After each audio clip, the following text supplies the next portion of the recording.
बोला बोला बोला। हाई दिन रात बस थ्रेसर धरई बा तो कुल काम हो जाई।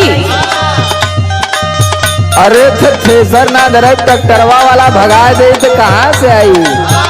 और देखा पर कसवा भी लाइन लगैले है। रात भर सैया हमार बढ़े टेम्परेचर। अरे गर्मी होई। हाँ हमारे चिंता बहुत हो जाला।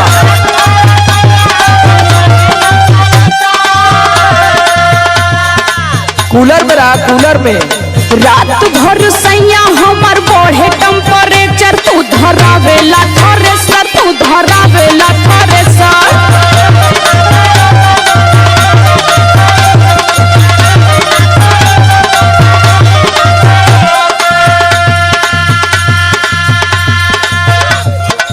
अरे 4 दिन का लहार बाहर है, कमा लेवे दे कुछ नहीं तो भाई नवमी का मेला आ जाई तो लघु प्याज मती मुंह बनावे तब तो है कुल चीज चाहे लगी।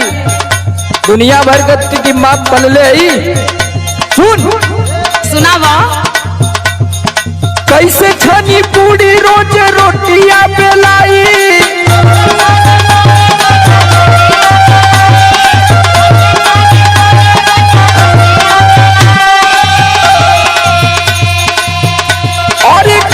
छनी पूरी रोज रोटिया बेलाई। धना बेला नहीं लाई, धना बेला नहीं लाई।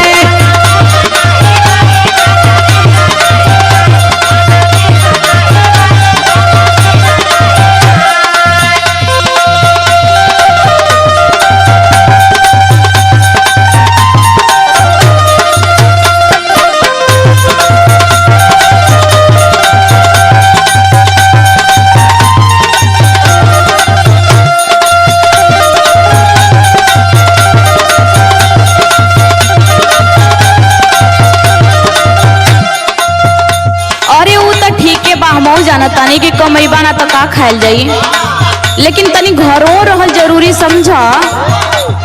हाथ रही घरे मंगवा लिया तो कुल व्यवस्था।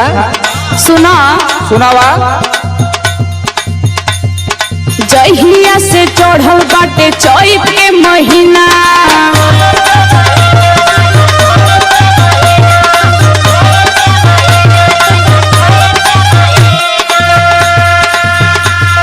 सुतेला ना घरवा पलम एको दिना। तनी घरों रहे सीख। हाँ घरवा सूत के बुखारी है। जहिया से चढ़ल बाटे चैत के महीना। सुतेला ना घरवा पलम एको दिना।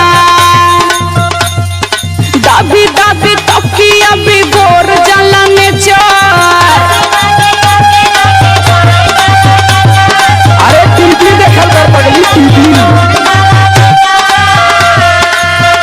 मोबाइल में टिकटॉक पर वीडियो बनावल कर टाइम पास हो गई।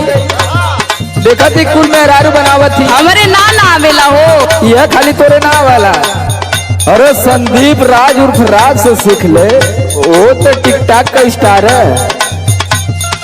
दाबी दाबी तकिया बिगोर जाला नेचर।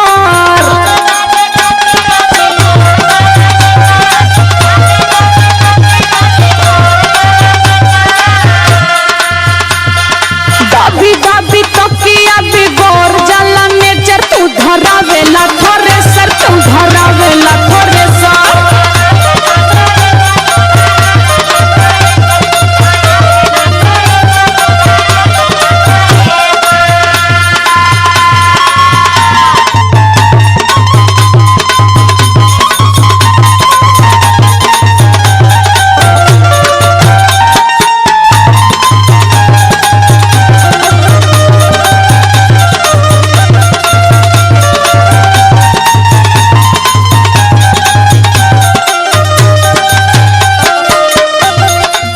अरे तो हम अगर घरवा बैठे तो कैसे कुल व्यवस्था चली। हाँ वो तो है ये बा। तू खुद समझदार है, तू के सब प्रेशर फ्रेशर ना लेवे चाहिए। का करी हो तो और चिंता ना होखे लगेला। हाँ बड़ी चिंता वाली तू भले। घरवा में सूत के काटब जब चानी